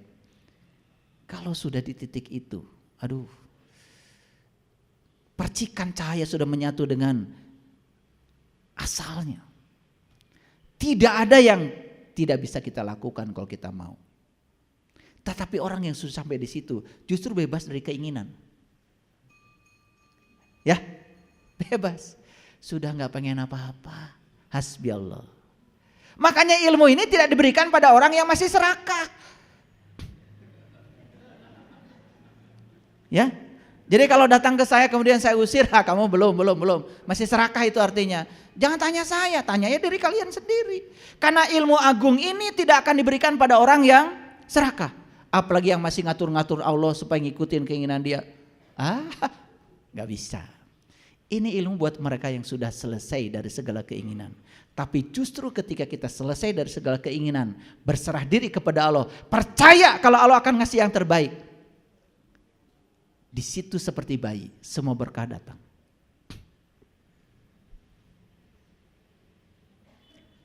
Ini ngerti maksud saya? Makanya saya bilang di awal tadi, ini ilmu tingkat tinggi nih, tingkat tinggi ya. Ini tingkat tinggi. Oleh karena itu, saking tingkat tingginya, gak usah bayar.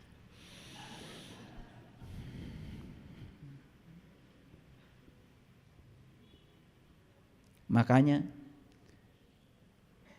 tidak ada tulisan di luar masjid ini, ditanggung tidak luntur.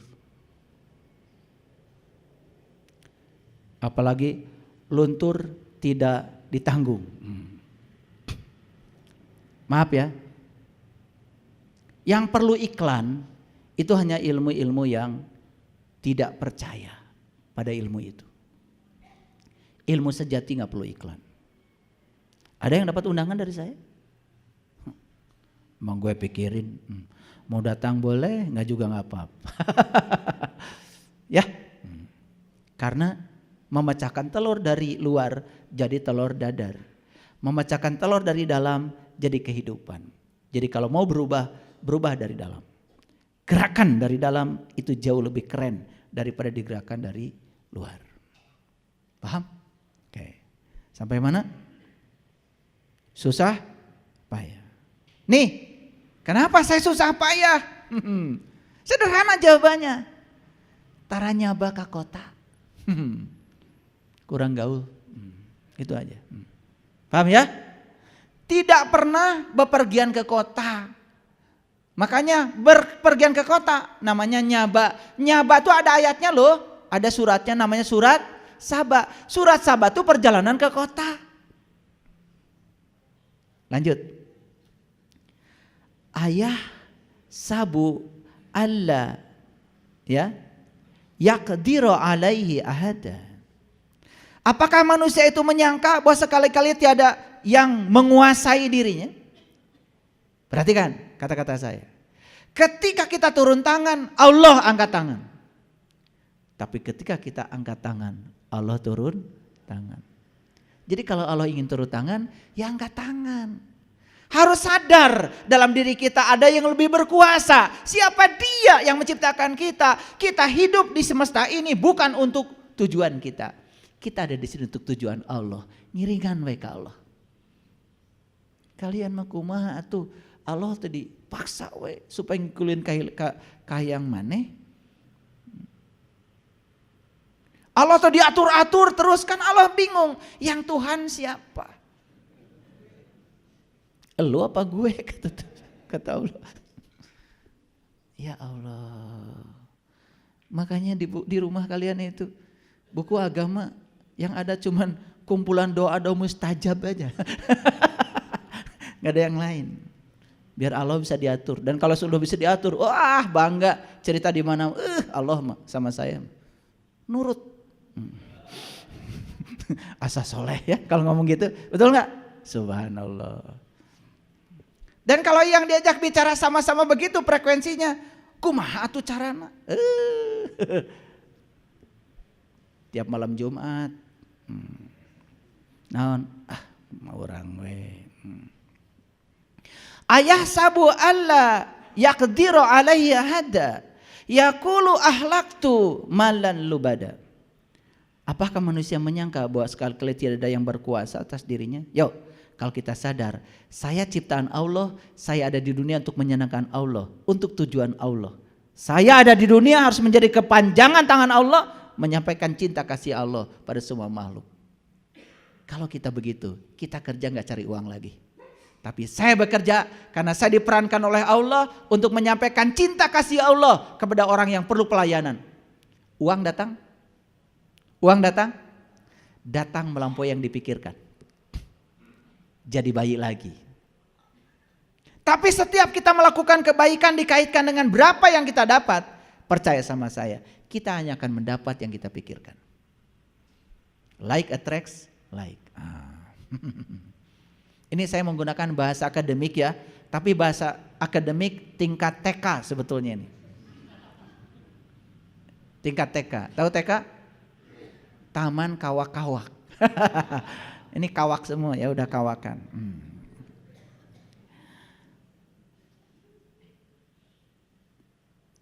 Ayasabu alam yarahu ahadun. Apakah dia menyangka bahwa tiada yang melihatnya? Oke, lanjut. Lalu apa kaitannya nih surat Al-Balad dengan kajian kita hari ini? Lihat selanjutnya. Ini ayat 8 sampai 13. Alam naj'allahu ainain. Bukankah kami telah memberikan kepadanya 2 buah penglihatan? Yuk, lihat saya semua. Bukan 2 mata. Kalau 2 mata ya sudah, kita punya kiri kanan. Mata kita ini 1. Ini untuk melihat yang lahir. Makanya kalau mata ini yang terbuka, cuman melihat yang lahir. Ada 1 mata lagi dalam diri kita yang harus dibuka. Itu yang disebut dengan mata jiwa, mata batin, mata qalb. Makanya Allah infokan kepada kita, aku telah berikan kepadamu 2 penglihatan. Penglihatan lahir, penglihatan batin. Clear? Nih saya kasih tahu, siapapun yang hari ini hanya melihat dengan penglihatan lahir akan tertipu oleh bungkus, disangka kongguan padahal ranginang. Betul gak?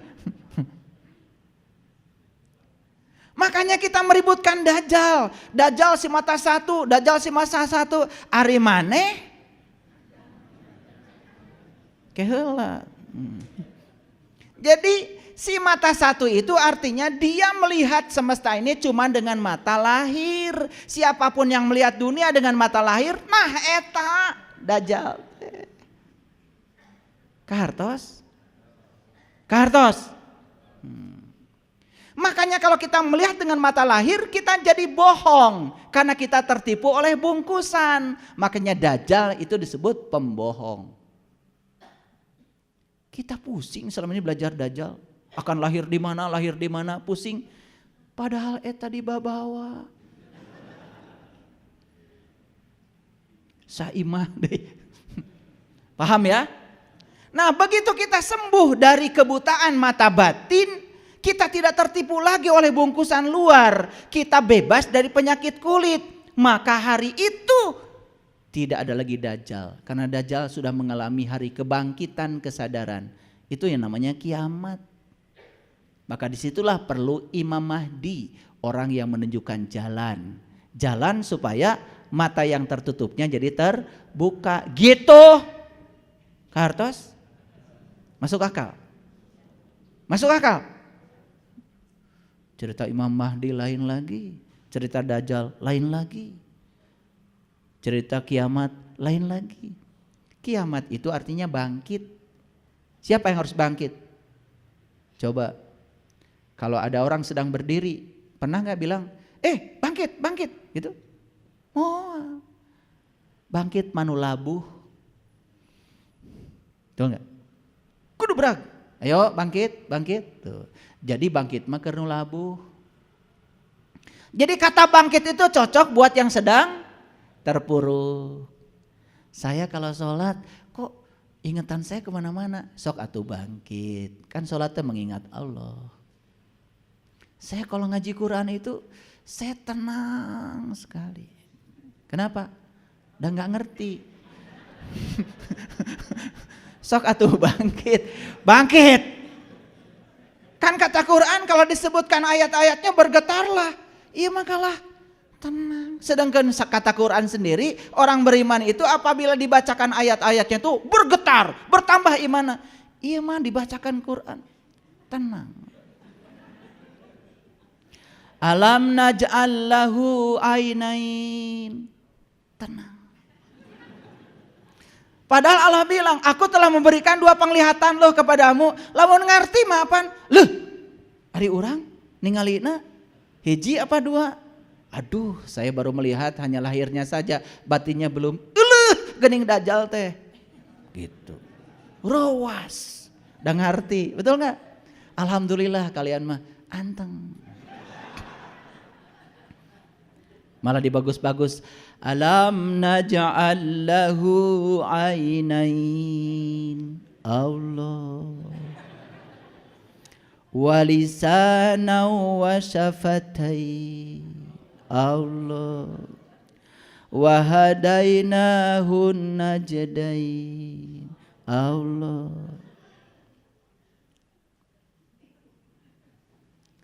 Malah di Quran Allah bilang, aku jadikan kamu kera yang hina. Allah.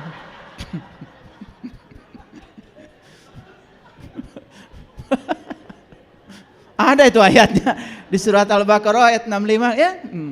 Barang siapa yang melanggar hari Isbat, hari Sabtu. Sabtu itu setelah Jumat.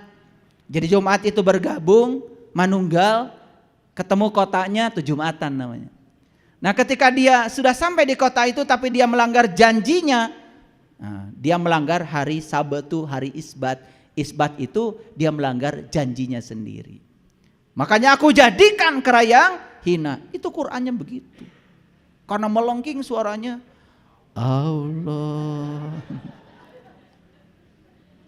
Ya kalian itu memang lucu ya. Makanya benar ya, dunia itu laibun walahwun. Lahawa, jadi lawakan. Jadi lawak itu dari bahasa Arab, dari lahawa, lawak. Memang dunia ini penuh dengan kelucuan, ya toh? Aku jadikan kamu yang hina, kera yang hina. Allah, luar biasa. Saya kalau baca Quran, ini jantung itu duk. Aduh, kalau baca Quran. Apalagi kalau baca surat Al-Waqiah.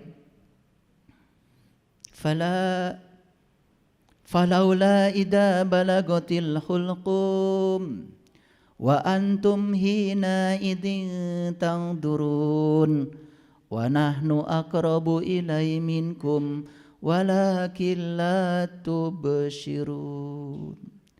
Ketika nyawa sampai di kerongkongan, saat itu kamu harus melihat. Aku lebih dekat kepada kamu. Tapi mengapa kamu saat itu tidak melihat? Wah, saya nggak bisa tidurnya 3 bulan. Wah, di sini bergejolak. Nanti kalau saya mati, saya melihat atau tidak melihat? Kalau saya harus melihat, apa yang harus saya lihat? Dengan mata mana saya harus melihat? Kepada siapa harus berguru supaya saya bisa melihat? Dan kalau saya mati tidak melihat, apa jadinya dengan nasib saya di kematian itu? Wah, bergetar tuh saya. Itu cuma baca ayat itu aja. Coba kalau yang nggak ngerti. Falaula idza balagatil hulqum Allah wa antum hina idzin tanzurun Allah wa nahnu aqrabu ilai minkum Allah walakin la tubsirun Allah. Beres nggak? Tenang.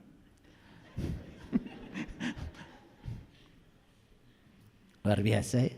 Yuk lihat saya sekarang. Alam naj'al lahu ainain. Ngerti sekarang? Kamu diberikan 2 penglihatan loh kata Allah.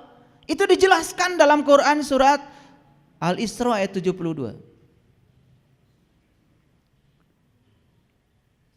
Barang siapa yang buta di dunia mata kolbunya, maka di akhirat dia akan lebih buta dan jalannya jadi sesat. Wa man kana fi hadhihi a'ma. Wa huwa fil akhirati a'ma wa adallu sabila. Jelas sekali. Ayat itu mendukung ayat ini bahwa kita diberi dua penglihatan. Walisanan wa syafatain. Yuk lihat saya. Saya punya dua bibir. Bibir atas, bibir bawah. Dan saya punya satu lidah. Bibir atas, bibir bawah bukan salah benar. Bibir atas dan bibir bawah bukan baik buruk. Tapi bibir atas dan bibir bawah ini menari dari tadi. Yang menyebabkan saya bisa mengeluarkan suara yang dimengerti oleh kalian. Coba saya tidak punya bibir atas.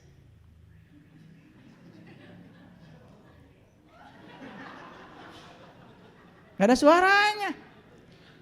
Atau bibir atas saja tidak punya bibir bawah. Gak ada suaranya. Suara saya ini terdengar karena ada atas ada bawah. Jadi atas dan bawah bukan baik dan buruk. Terima semua dualitas apa adanya. Ikuti tarian semesta. Lidah ini bisa menari dengan sempurna. Keluar kata-kata yang bisa dimengerti. Itu kaitannya dengan tadi kecerdasan. Kecerdasan itu adalah kemampuan untuk bisa menerima dan beradaptasi dengan perubahan. Oke? Wahadainahu najdain. Dan kami telah menunjukkan kepadanya dua jalan. Hati-hati.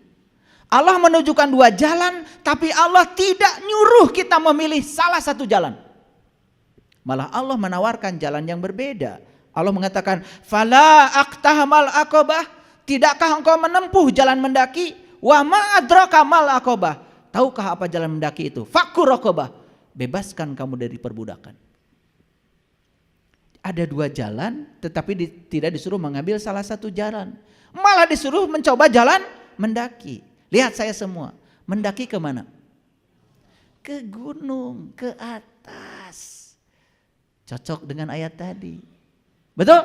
Demi tin, demi zaitun. Di sini ada kota yang aman. Di sini ada gunung.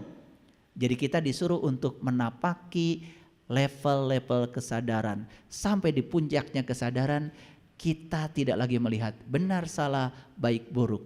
Semua yang terjadi adalah realitas, semua realitas adalah kebenaran. Tangkap pesannya dari Allah. Maka kita tidak terjebak, menendang dan mencengkram lagi. Itu yang disebut dengan merdeka. Jadi sebetulnya kita semua selama ini hidup diperbudak oleh dualitas. Diperbudak benar salah. Ini kawan, ini lawan. Betul? Ini teman, ini musuh. Wah, hidup kayak gitu. Coba, orang yang baik kepada kita teman. Orang yang tidak baik kepada kita guru, sama-sama teman. Coba, terima semua apa adanya. Keren. Orang yang pelit, sahabat. Yang baik, sahabat. Semua terima apa adanya. Orang yang baik, kasih oleh-oleh sedikit aja karena sudah baik. Yang pelit, kasih oleh-oleh banyak sedikit. Nah, biar sadar. Biar merasakan. Kalau dia merasakan pemberian itu enak, semoga dia bisa memberi pada orang lain. Dia bisa merasakan enaknya memberi. Kan gitu. Jadi gak ada yang salah di semesta ini. Semua baik-baik saja karena pikirannya sudah istirahat. Keren gak kalau hidup sudah begitu? Siap gak memasuki perubahan? Siap gak beradaptasi dengan semua perubahan? Nah, itu namanya cerdas. Kalau masih menolak perubahan, masih ingin di zona nyaman, itu namanya masih belum cerdas alias idiot. Udah bisa ngukur sekarang? Makanya selesai kajian ini bisa langsung ngukur. Oh, saya ternyata belum begitu cerdas. Karena setiap ada yang berubah, saya melawannya. Setiap ada yang berubah, saya menolaknya. Karena pikiran saya tidak rela untuk melepaskan semua identifikasi saya dengan pikiran saya. Itu yang membuat kita hidup menderita. Itu jadi sumber penyakit. Akibatnya ruhaninya kita keruh, fisik kita pun sakit. Berbagai macam penyakit datang tanpa diundang. Seakan-akan tanpa diundang, bukan? Padahal kita telah mengundangnya, cuman kita tidak merasa kalau kita menyebarkan tamu undangan, gitu aja. Sampai sini clear? Oke. Keren nggak Quran surat Al-Balad? Oh keren. Ayat selanjutnya, ya. Atau memberi makan pada yang kelaparan.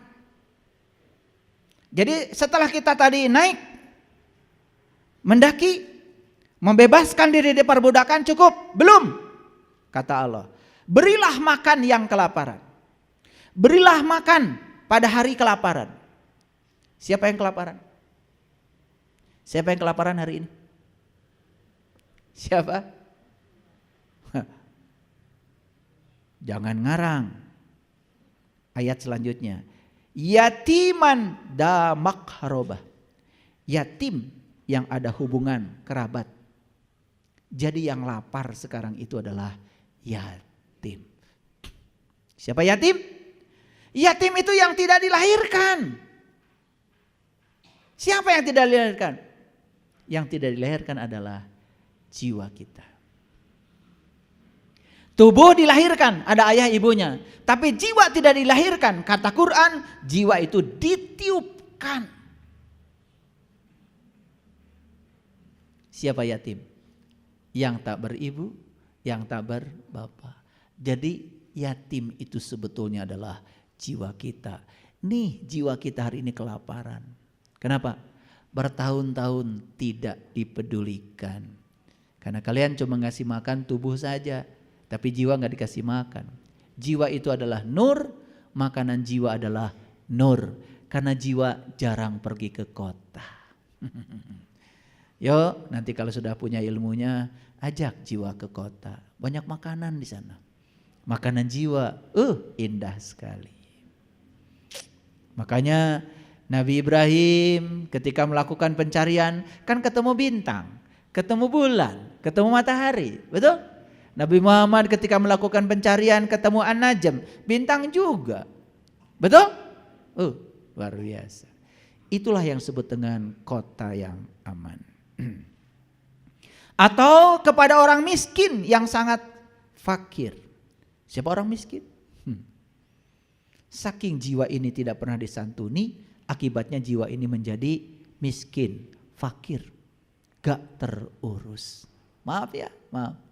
Kalau saya melihat jiwa-jiwa ada di sini, kasihan. Gak terurus.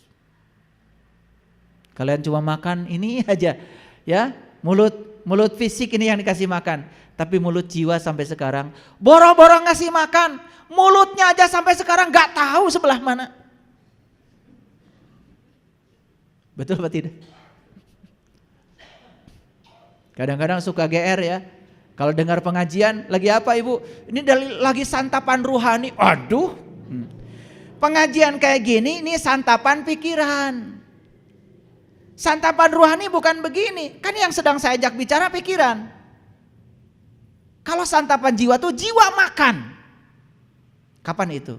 Nah itu harus tahu ilmunya. Cari dulu mulutnya sebelah mana. Cari makanan bagi jiwa apa. Kasih makanan yang bernutrisi. Kalau jiwanya bernutrisi, tumbuh jiwanya secara dewasa. Maka orang yang jiwanya tumbuh cerdas. Nah, ciri orang yang tumbuh jiwanya, maka dia punya kemampuan adaptasi terhadap perubahan. Biarkan dunia berubah, biarkan datang dan pergi. Dia jadi penonton aja. Keren. Keren gak kalian hari ini? Belum. Enak aja.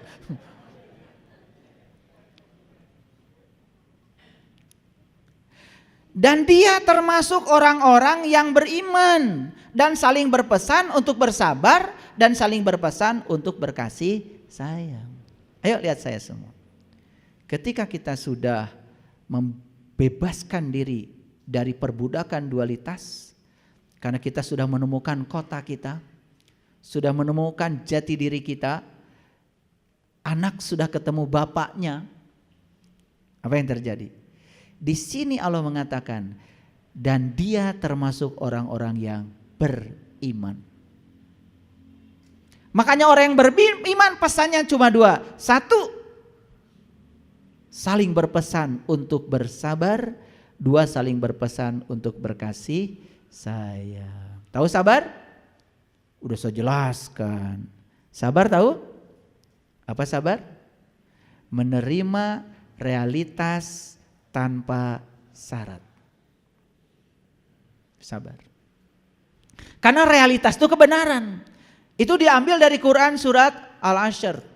Wa tawasau bil haq wa tawasau bis sabr. Kebenaran adalah segala yang terjadi, itulah kebenaran, itu realitas. Karena di balik semua tidak mungkin tidak ada kehadiran Dia. Makanya siapapun yang bisa menerima realitas tanpa syarat, maka dialah orang yang sabar. Paham? Yuk kita saling bertausiah dalam sabar dan kasih sayang. Makanya kalau kita sudah bisa menerima semua realitas tanpa syarat, maka muncul dari sini tadi menyelinap yang namanya kasih. Walasan asihan. Makanya kan ajaran leluhur kita tuh sili asah, sili asih, sili asuh, sili wawangi. Luar biasa. Simbolnya 2, maung, manusia unggul, sama kujang, kukuh karena janji. Itu yang diajarkan Eyang Prabu Siliwangi, Raja Pasundan yang sangat terkenal. Makanya ajaran leluhur kita disebut ajaran Ra. Ra itu cahaya. Makanya Ra itu jadi nama-nama penting di negara ini. Negara ada Ra-nya. Bendera ada Ra-nya. Tentara ada Ra-nya. Nusantara ada Ra-nya.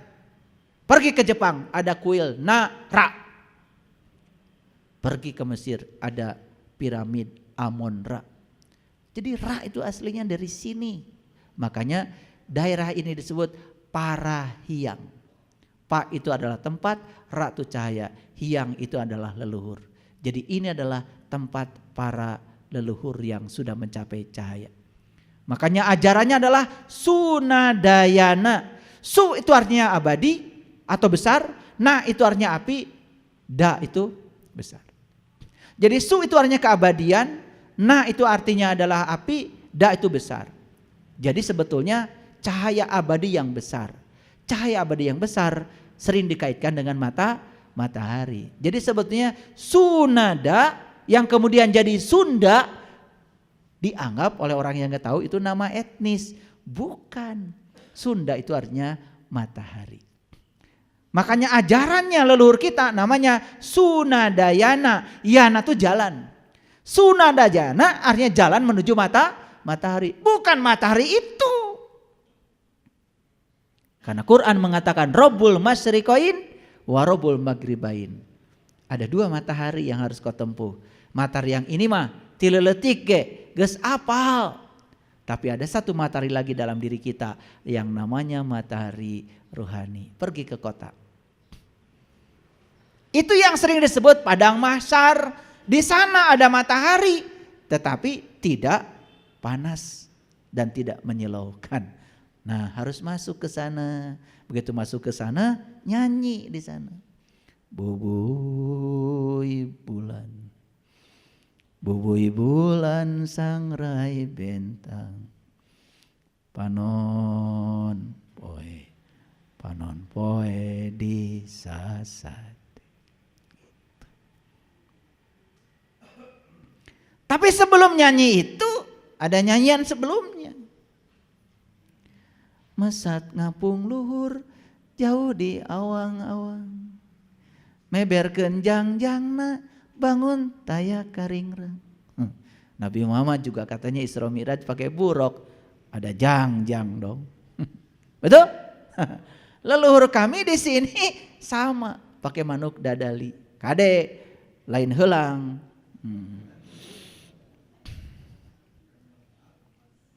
Manuk dadali jadilah burung Garuda. Makanya lambang negara kita burung Garuda. Di badannya burung Garuda ada perisai Pancasila. Wih keren ya. Kalau di bedel itu semua, wah kebuka. Ternyata Pancasila itu ajaran spiritualnya leluhur kita yang luar biasa. Makanya Pancasila, sila pertama bicara ketuhanan, nggak bicara Tuhan. Nggak bicara Tuhan. Tapi ketuhanan. Semua orang juga bisa bicara Tuhan, tapi ketuhanan belum tentu. Kalau ketuhanan itu memanunggal, menyatu dengan Tuhan. Jadi beda Tuhan dan ketuhanan. 2, kemanusiaan. Gak cerita manusia kok Pancasila, kemanusiaan. Karena nilai tertinggi dari manusia adalah kemanusiaannya. Kan banyak manusia yang kehilangan kemanusiaannya, kan jadi binatang. Betul gak? Orang lain karena kehel, bunuh. Beda keyakinan, bunuh.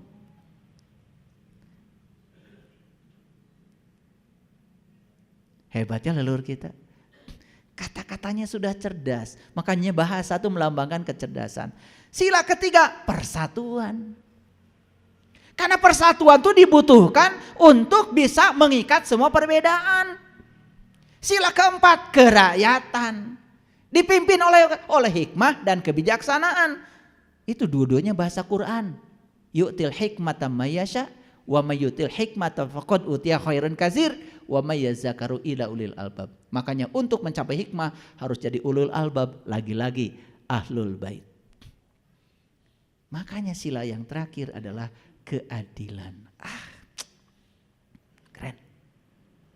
Sayang sekali kita tidak mengerti isinya. Bahkan kalau upacara bendera pun ya bilih teka absen.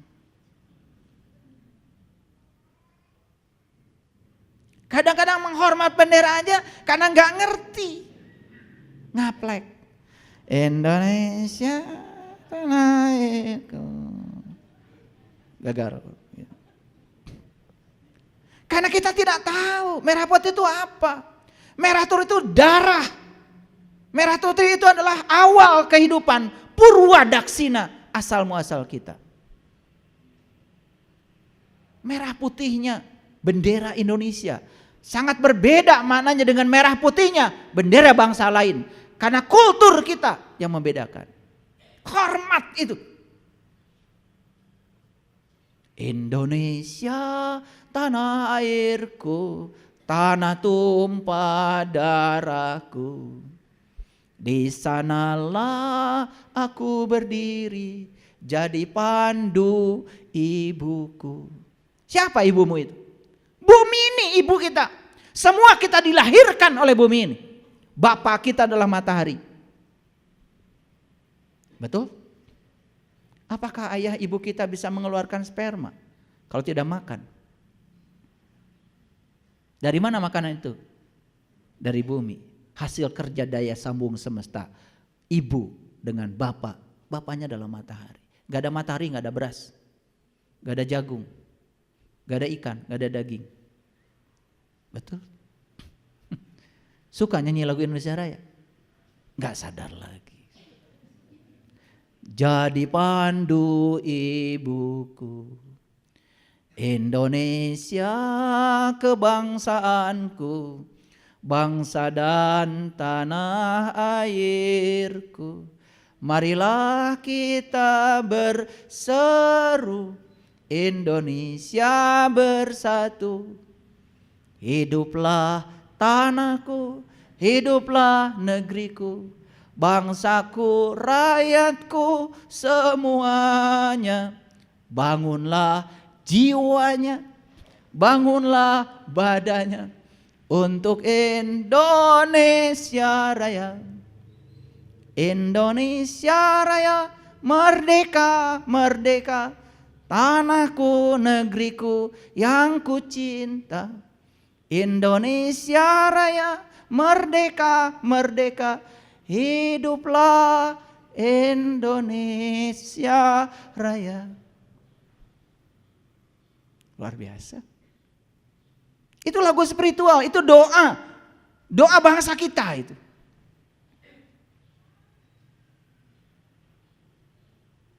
Banyak yang tidak mengerti. Bahkan menyepelekan lagu itu, menyepelekan bendera, menyepelekan lambang negara. Gak ngerti, gak ngerti. bahkan lebih mengagungkan budaya bangsa lain daripada budaya leluhurnya sendiri. Sehingga kita kehilangan jati diri kita sendiri.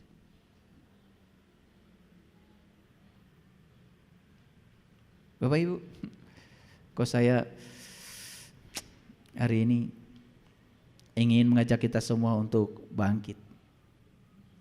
Ya, sebentar lagi kita akan pesta demokrasi, berpesta aja dengan penuh sukacita. Beda pilihan, ya sah. Hormati perbedaan, hargai perbedaan. Tidak usah berantem karena perbedaan. Ya, yuk kita rayakan pesta demokrasi ini dengan penuh sukacita. Jangan berantem. Aduh, yang rugi kita sendiri. Apalagi sampai bakar-bakaran. Saya pernah itu dulu ini sejarah ya. Saya diundang kajian itu di suatu tempat. Begitu sebelum kajian, saya di briefing dulu oleh tim panitia. Ya.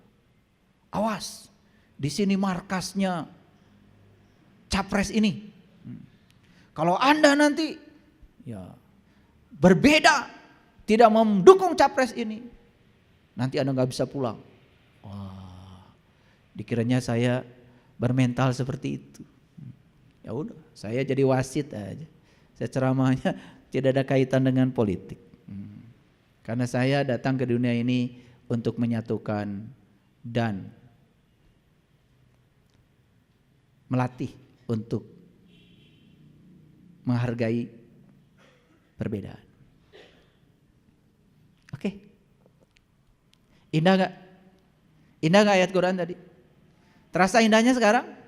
Siap untuk menjadi orang cerdas? Siap?